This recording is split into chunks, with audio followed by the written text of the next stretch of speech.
What's up, guys? It's Scion, and I'm back. And what we're going to do today is talk about Skyforge and should you play it. Now, this is going to be a little bit lengthy because I'm going to have to explain a few things, so I'm going to try to talk as fast as I can and get through all this as best as I can.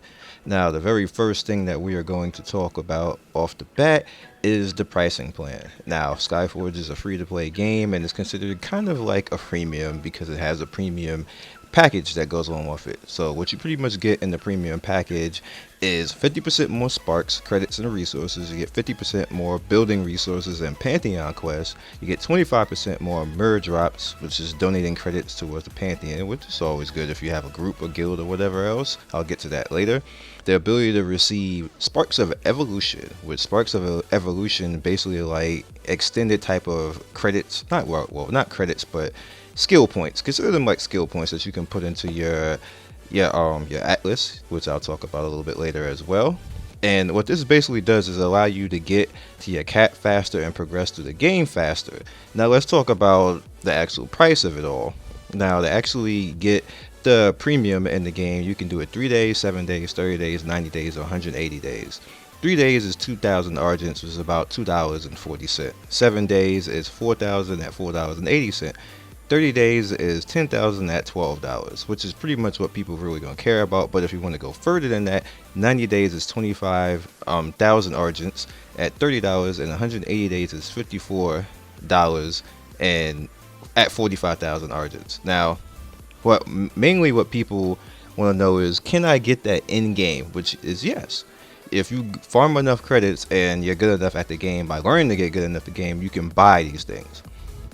2,000 Argents is 360 credits, but this is also according to how much the currency rate is fluctuating over time, and if it's going to be good or not. If it is, then if it stays around the same thing, then the prices I'm telling you right now are going to be okay. If it's higher, then you're going to have to adjust. But let's just go to 30 right now. 30 days is 10,000 Argents and 1.5 million credits. Now, can you get 1.5 million credits in 30 days? Yes. You can. Even if you're bad at the game, you can. So, can you play this game for free after pretty much paying for it one time to $12? Yes. You can. As long as you still play. As long as you play the game in a good fashion, like knowing what you're doing and progressing over time, you can play this game for free. So, moving along with that is number 2, character creation. Character creation in this game is okay. I won't get it Black Desert. I won't give it Black Gold even. I won't give it Blade the Soul. But it's still okay. It's very customizable. And sometimes the female characters look a little bit male-like, and they look a little strong. A little too strong right there. The males look like they're Spanish. Like all the males look like they're Spanish. And it's just nothing you can really do about it. It's okay character customization. It could be a little bit better. I hope in the future they take another pass at it and give us a little bit more options. But it's okay. And when you get into the game, you have a lot of options and a lot of freebies, and I will talk about that later. Cash shop, since we're talking about options and freebies, the cash shop in this technically is not really a cash shop. It's just they offer certain things with events and stuff like that. You can buy like credits and things like that and buy different items that are based off the game. So the cash shop doesn't really feel like a cash shop.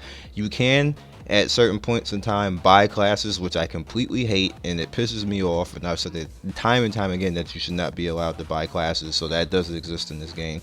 You can buy like packs and stuff like that. I think that defeats the purpose of the game, and I just don't like it. It's just something that's there, and I have to mention it.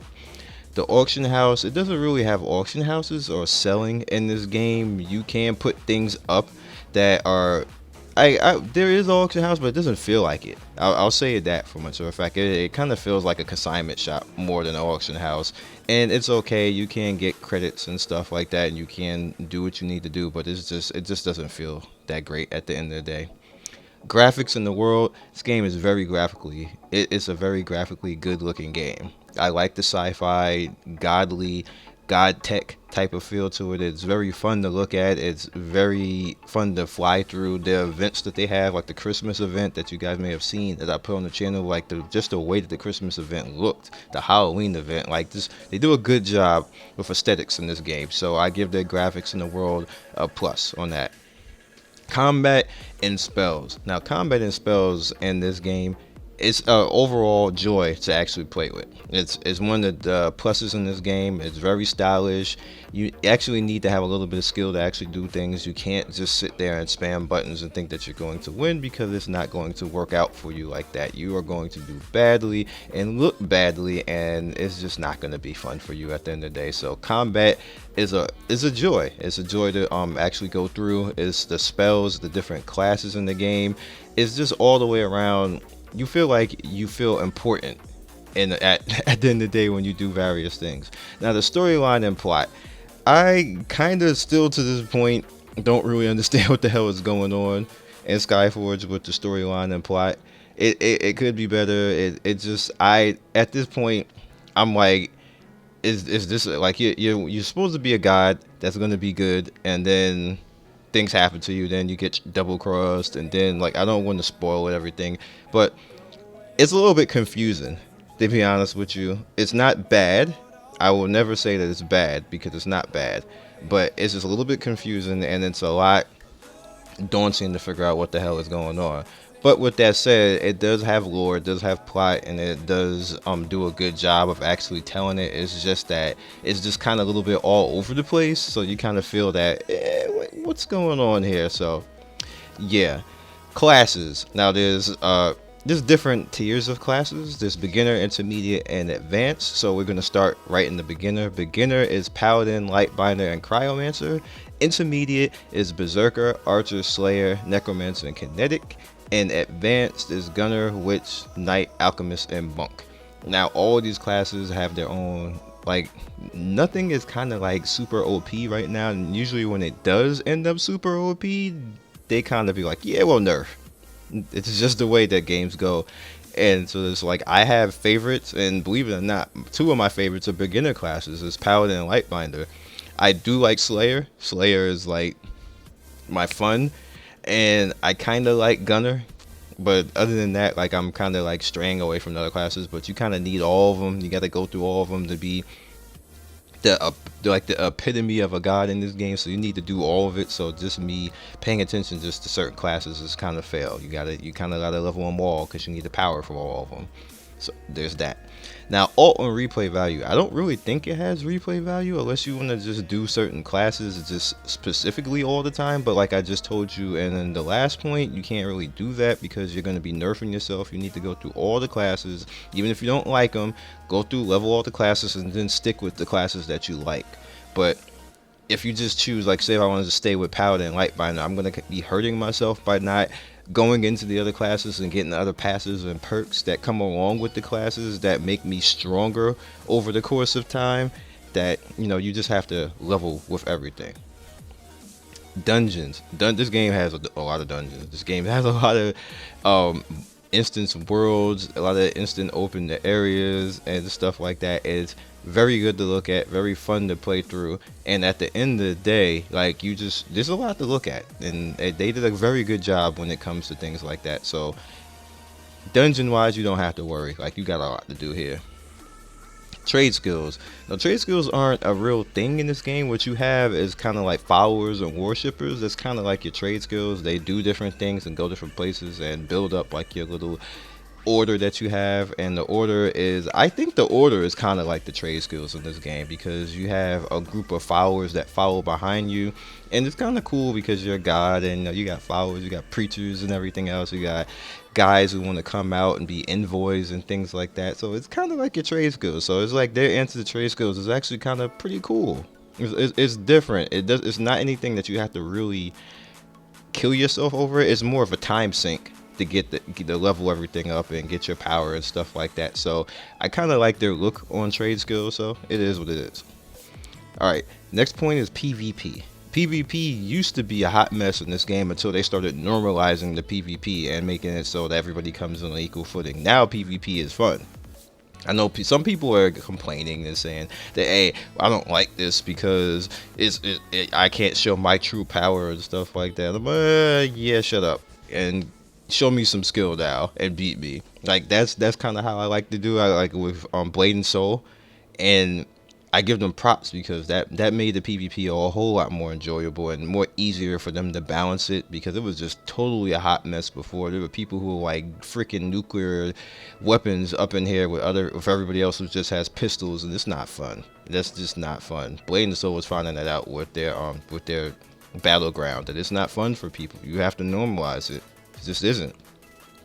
Guilds. Now guilds are officially called pantheons, and pantheons are pretty much like you have like a group of guys that get together, or that can be put together, and you can do various things, and it's actually lucrative for you to be in the pantheon and actually go out there and do the different raids that come along with it. You get a lot of good legendary gear, you get stuff that goes along with your guys that you can't normally get solo, and it makes it so that being a solo player is a little bit frowned upon, and like you just want to just be down with a pantheon just so you can do everything that comes to do in the game. And it's sad but unfortunate that most MMOs are like this now, and there's nothing else you can really do about it. Just either you're going to be in or you're going to be out. That's the way it rolls. That so raids in this game actually are pretty good. They're pretty good. They're usually filled with story and lore, so that makes them always good, because some games just don't do that. They just throw a boss out there like, yeah, this boss is coming through and he wants to bust your ass, and they're like, why? Like, where the hell did he even come from? Like,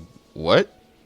And this game doesn't really do that. They have reasons to come through, and they usually are mortal enemies and enemies of the gods of the storyline in this game, and pretty fun. Most raids tend to have to do with guild interaction, so that's why I said you kind of need to be in the guild to do a lot in the game. There's stuff that you can do outside the game, like, you know, like landing parties and stuff like that, but you're kind of limited, and you need to actually get in with a guild, or even if you just go like join a party with some of these guilds or do something like that, it'd be beneficial for you to actually do that.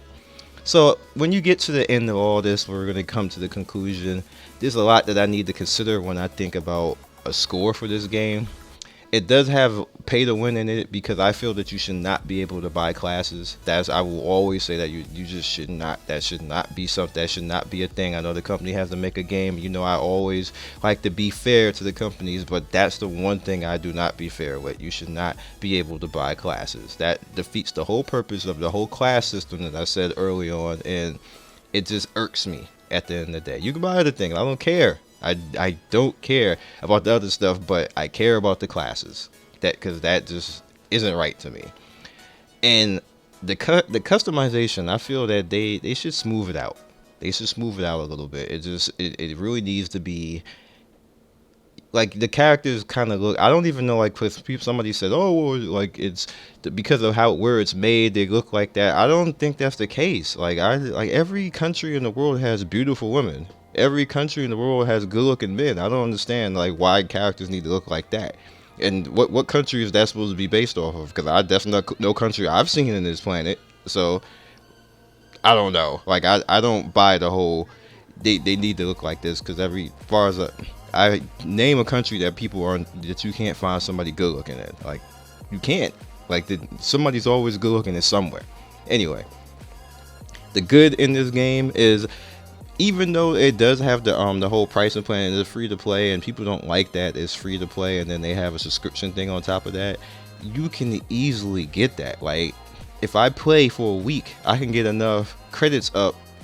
Right now, being a noob, like my character right now is a noob in the North American server, and I'm 90. I think I'm 94,000 prestige, or I forgot the name of it. I think 94,000 in the Russian server, and I burned out doing that. And by the time the American server came around, I got to like 25, and I was like, oh, I can't.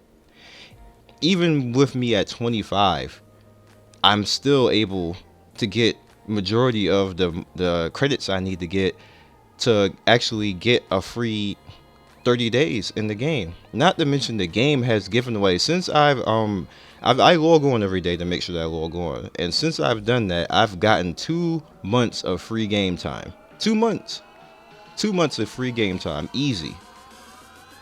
So like, they give away a lot of free game time as far as premium and everything else. This is stuff I haven't done anything, I haven't gone anywhere, just log on, and they've just given it away. So it's not like they don't encourage you, and it's not like they don't have things in.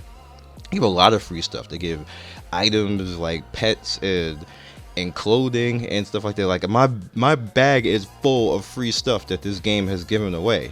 And I haven't moved from the city in like maybe 2 or 3 months, but it's still full of free stuff. And there's no other game right now that I can say that about. Period. Period. There's no other game I can say that about. So I give them hats off for that. Hats off for the content that they always stuffing out. Content is just, I wish, and this is a problem being a content creator for MMOs, where I play them overseas and I burn out overseas. So by the time it comes to America, I'm looking at it like, I don't even want to do this.